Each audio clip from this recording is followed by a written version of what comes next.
Welcome back to the Rulebook. I'm your host, Alex Palmer, and I'm the queen of learning things the hard way so you don't have to. On this podcast, we're talking about the mistakes I made and the lessons I learned along the way to create the rules I now live by. On each episode, we'll be talking about a new rule, how I came up with it, why it came about, and how you can apply it in your own life. So let's get into it. Welcome to episode number 21. Welcome to the Rulebook. Double D's, bring him to his knees. That sounds like a Nicki Minaj rap. That's the title of this episode, the working title, because I'm not 100% sure that I'm going to have the gutsies to make that the title on YouTube or Spotify or Apple, but we shall see. You guys, are you sick of hearing about Donald Trump yet? Because I know I am. This is the first week in a long time that I wasn't able to watch TV because normally I watch a lot of news, and this week I've just couldn't bring myself to do it. Last week's episode of this show was actually about Donald Trump's indictment, and this week will sort of be too, minus all the Michael Cohen stuff. But don't worry, I have something totally brand new to say to you all, and of course, a whole new rule to unpack. This week, we saw the former president head to court to face the music. He flew to New York in a private jet, and hours later flew back to Mar-a-Lago. Is that how you say it? I don't know. I can't be bothered to learn how to say it. He flew back to Florida to give a speech. And he did the same thing the very next day. I'm personally fuming over the New York to Florida daily commute, but that's just me and Mother Earth. She's disappointed too. Whether you're a Trump supporter or not, one thing we're learning watching this all play out is the fact that any press is good press. So let's dive in. Rule number 21, attention pays. Yes, short and sweet. It was 2 words. That is what I came up with this week, and you're going to like it. Look, this week's rule goes beyond Trump's base being activated by their beloved anti-hero being dragged into a New York City court this week. Yes, some people in his base have even compared him to Nelson Mandela and Jesus Christ. By the way, happy Easter, because I'm filming this on Easter, although this comes out on Monday or whenever the hell you're watching it. You can be assured that Trump has risen. I mean, Jesus Christ has risen. Oops. Was Donald Trump, this is the really big question on everybody's lips, was Donald Trump the main inspiration for Taylor Swift's hit single Antihero? I don't think so, but his base probably does. But moving on, did you know that Stormy Daniels' popularity is also rising due to this whole indictment thingy-majingy? Sure, she's getting death threats, but who really cares? Because the New York Post reported that Pornhub searches of her videos have skyrocketed since Trump's indictment. So go Stormy, secure the bag. You might go so far as to say that it's a really good time to be Donald or Stormy. Pick your poison. Because technically they are both receiving all of this attention for some super embarrassing reasons, but does that really matter? Him for paying a porn star to shut the F up about their quickie, and her for being paid to bang Donald Trump. Whose sin was worse, you ask? Oh, I don't know. You guys have to be the judge. Regardless, both of them are reaping the rewards of this media firestorm. Because hey, when you're hot, you're hot. And the fact that attention pays obviously goes beyond Stormy and Trump. Anytime I scroll through TikTok, I'm obviously bombarded by these social media gurus telling me the quickest way to go viral or to grow my following is to be as controversial, salacious, and provocative as I possibly can. So long as I get the clicks, the views, and the comments, who really gives a shit, right? In late March, a guy belly flopped off of a 3-story building in Venice, Italy, into the canals, and he did it all for social media views. The mayor there was searching for him, or is searching for him, I'm not really sure what the latest is, to arrest him, and of course to reward him a certificate for his stupidity. By the way, the canals have sewage in them, so yuck. I'm not sure I would go so far for my views. I love you guys, but that's just too much, you know?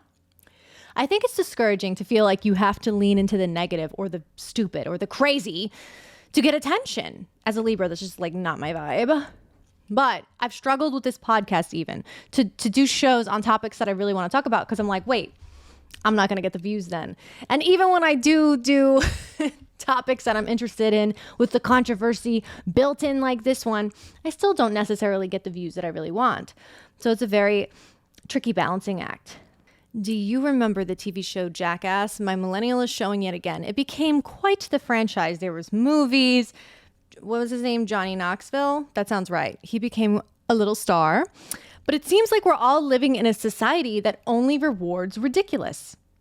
I think that's also a show. Ridiculousness, right? It's kind of like America's Funniest Home Videos, except now it's them commenting on the videos that people purposely uploaded to the internet. Yeah. The jackassification of everything makes it pretty hard to get attention for the right reasons. And yeah, you probably can blame the internet. I mean, I personally freaking love the internet. Obviously, hello, this is how I'm talking to all of you, and it has helped us all connect in so many different ways. But it also has its detriments. And enter ChatGPT, the latest AI technology that everyone is freaking the hell out about because it's going to dismantle industries and take over people's professions. Yet mostly we've seen it used to create deep fakes, help kids plagiarize their homework in high school and college, and obviously to create one of the greatest Eminem-inspired rap songs of all time about cats. I really hope that ChatGPT stays in its lane, honestly, for all of our sakes. But why is it the stupidest shit that gets the most likes? I'm constantly asking myself this, and I'm like, is it me?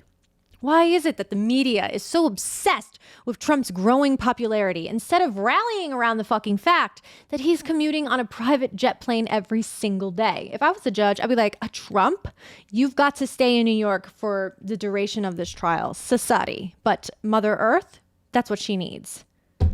But nobody's talking about that because nobody cares. They care about scandal. And I'm not pro-Trump. I think that's pretty clear. But why are we putting any more gas in his tank? Literally and figuratively. If you think back to 2016, it's actually how he clinched the nomination. He's being indicted for fraud and obviously for misappropriating funds to cover up these unflattering stories of him in the media. I think he was giving money to the editor of the Inquirer, et cetera, et cetera. But actually, did he even need to do that? Because it seems like the more controversy that surrounds him, the more America is like, we're into it, baby. Feed me more. I think, unfortunately, controversy and scandal is something that America just inherently craves for whatever reason. And yes, I do blame the internet. But this is the thing. If you're going to get all this attention and do everything you can to get your 15 minutes of fame, you have to ask yourself, is it really worth it in the end? Because what is Stormy and Trump's legacy going to be? I mean, look, I don't have a crystal ball, so I can't tell you. But so far, Trump has January 6th under his belt, and Stormy has, I guess, a bunch of videos. Moment of silence. I don't know. To each his own. But in the end, what do you want to be remembered for? And maybe those two really don't give a shit. And who am I to judge? But things will last long after we're gone. And the history books probably will have to touch on this. Attention pays, obviously. But does it in the long run? I think that's something that each of us has to decide for herself or himself. Because ultimately, shit that you upload to the internet, you can delete it. But not really. So you decide 15 minutes of fame or a lifetime of shame. Hey, that rhymed. Look at me. Fuck you, ChatGPT. You can't do what I do. You probably could. Anyways, guys, I hope you enjoyed this episode of the Rulebook. Hopefully this is the last episode I'm going to make about Donald Trump. Who knows? As I said, I don't have a crystal ball. Please subscribe to this podcast if you enjoyed it. Subscribe to my YouTube channel at Serious Actress and follow me on Instagram, TikTok. Those are the things I'm on at Serious Actress. All right. Bye, guys.